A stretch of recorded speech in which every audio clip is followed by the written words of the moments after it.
Good afternoon, Cardinal Valley students. I'm Miss Boyle, the science teacher, and this is Dr. Disney, our principal. And we are here today to plant a tree. And you might be wondering, why are we planting a tree? Well, we're planting a tree for several reasons. One of the reasons is that it can give homes to lots of animals that live around here at Cardinal Valley. The squirrels and the birds can come here and share in the tree.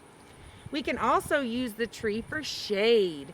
So if we are out here playing at recess, we can sit on the bench and the tree will provide some shade, some cooler space for us. But the most important reason is that the tree will give us oxygen to breathe.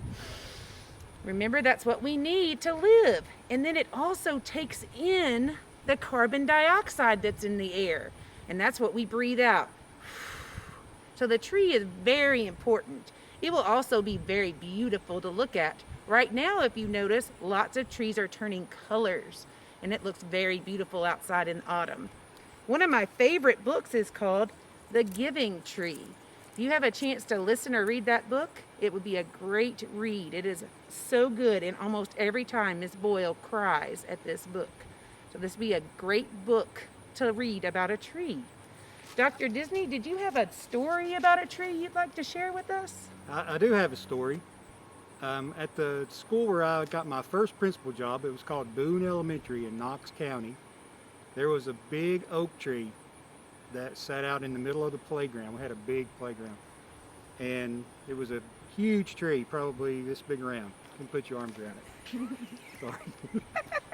And so kids would sit under it. It was very shady, so on hot days. And then the older kids, because we were a K through 8 school, the older kids like to call it the kissing tree, because if you had a boyfriend or girlfriend, sometimes you would try to sneak back behind there where the teachers couldn't see you. But when we built a new school, it didn't play such a big part, but it was a great tree, and every person who had went to Boone Elementary for the past 100 years, they all had stories about the kissing tree. Wow, thanks for sharing that story with us. Now we're gonna have an arborist come over, Heather, and she's gonna talk to us about being an arborist. So Heather, you're an arborist for the city. Can you talk to us a little bit about what made you want to be an arborist, and what was that preparation like? Well, sure. I didn't go into this thinking I needed to be an arborist. I went into my profession just through a love of the outdoors. I knew I always wanted to work outside, and I discovered the forest at a fairly young age and decided I really needed to know trees and really wanted to work with trees. So for me, that path looked like going to college to get a forestry degree, and then furthering my college to get a master's in forest ecology. From that, I wanted to work in the city. This is where my family is. And when you work with trees in the city, the best jobs available tend to be what's considered an arborist position. And so an arborist takes some schooling, some hard work out in the field, and a little bit of studying for a certification test after some experience working with trees in and around a city or a community. Excellent. And so what might a day in the life of a city arborist in Lexington, Kentucky look like, and why is it so important to plant trees in Lexington? Sure. So to be an arborist or work with our tree crew in the city of Lexington, our days are never the same. We do a lot of tree care throughout the city, and what that means is we do tree planting, tree pruning, tree removals if they're dangerous. We work a lot with the public to give information about trees. We like to give away trees when we can. We have a nursery that we have some people that work daily on to grow young trees for us to plant back out in the city, and that's where our tree today has come from. We do a lot of community outreach. I love working with the kids in the community, as well as a lot with the parks and all of our publicly owned trees. We sure do appreciate everything the city has done to make this possible and make Cardinal Valley's brand new tree possible. And speaking of which, let's get that tree in the ground. Can you tell us about this special tree that's going in on our campus? Sure. So the tree we're going to plant here at Cardinal Valley is called a chinkapin oak. It is a native tree to the bluegrass region of Kentucky. And one of the coolest things I think about the chinkapin oak is that you will only find them on soils that have limestone in them. They are what's considered a limestone species. So throughout its region, which runs, I believe, from Michigan to a little bit further south than us, you will only find them where there is limestone soil. I believe you can find them in pockets in Texas. I would have to look back up my maps, but they're not a tree that you find all over the United States. So I feel like Kentucky, especially the inner bluegrass where we live, is a really neat place for tree species, especially because we get trees like the chinkapin oak here. As Principal Disney mentioned, he had an oak at his old school in Boone County. I don't know if it was a chinkapin, but with a lot of time and a lot of love, and with you all being very careful with this tree will one day be that size. So just be aware of taking care of it and watching it grow, and one day maybe you guys will have a kissing tree here at Cardinal Valley. So it's important to love their new chinkapin oak, but to not pick the leaves or pick their bark off. Exactly, and I know that it's so tempting sometimes because you love your tree so much, to spin circles around it and hold on to the trunk. And when the tree's young, that's really hard for it. It can't handle that. It's kind of like a baby. So you just have to, you can come up and talk to it, and you can sit around it, but just try not to pull on it too much, and don't pull its leaves. And it will grow and it'll give you back. Thank you, Arborist Heather. I think we're going to let you start getting the tree out and put it in its hole. That shout out to Sue from Fayette County Public Schools grounds helped us dig. Woo woo! Big thanks. So I'm going to let you start to plant that tree. Sure. Do you guys want to come help? I'd have helping us today actually a couple of the guys that work with us in the city, Phil and Kent, and they help dig the hole as well, and they're going to help us get this tree in the ground because it's small, but it's still a little bit heavy. So boys and girls, when we plant the tree, we can watch it grow as it changes over time. And remember that this is a living thing, an organism, okay? And all organisms, they grow and they change and they make more of themselves. So as the tree grows, we can measure it. We can measure how high it gets, and then we can also measure around it, the diameter of the trunk. And we can make drawings, and if you're in kindergarten, you get to watch it for 5 years. Kindergarten, 1st, 2nd, 3rd, 4th, 5th, almost 6 years.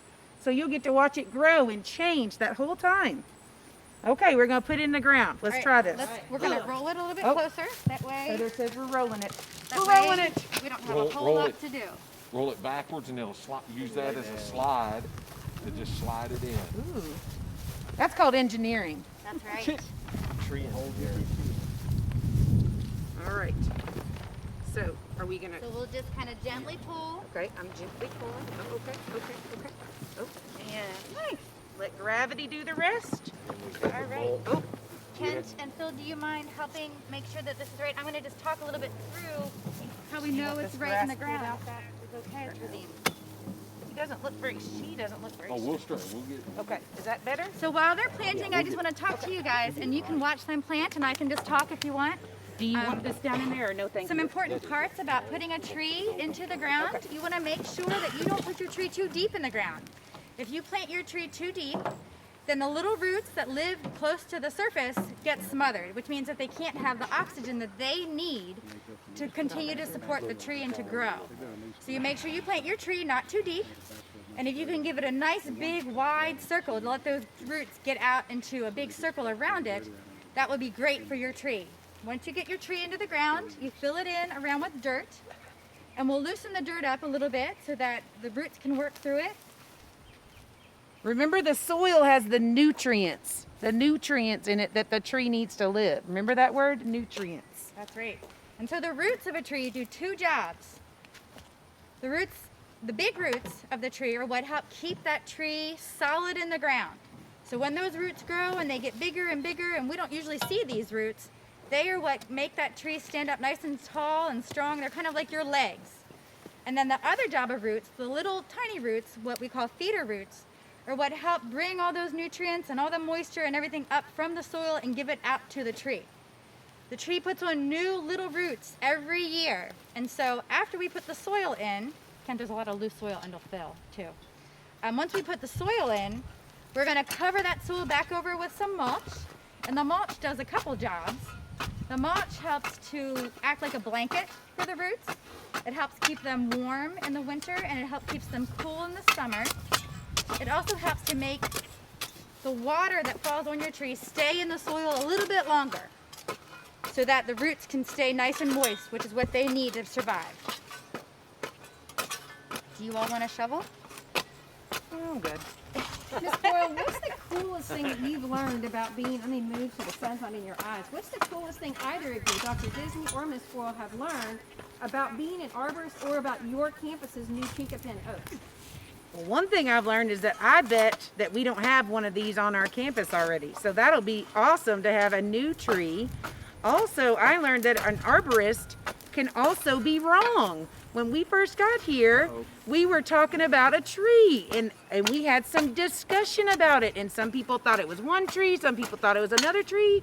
And so it was awesome to know that just because you know a lot about something doesn't mean you're always right. So I really loved that discussion we had about another tree. Did you want to share anything, Dr. Disney, about the arborist? I didn't realize that we had arborists that worked for the city, and so that's an interesting career path that a person could choose to get into. My original degree was in biology, so that's kind of in that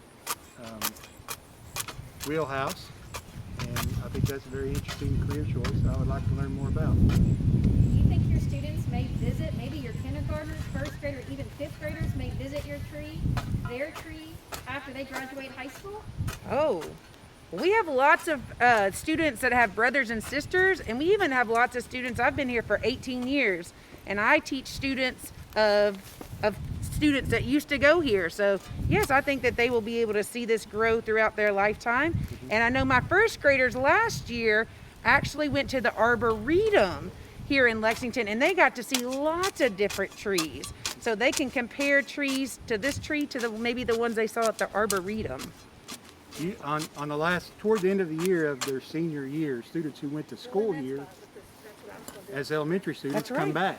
And they do a hall walk. Do a hallway walk with their cap and gown on, and we all stand out in the hallway and give them a big round of applause. So it will be interesting when this year's kindergartners or seniors, 12 years from now or 13 years from now, if they come back and see how much this tree has changed over the course of that time.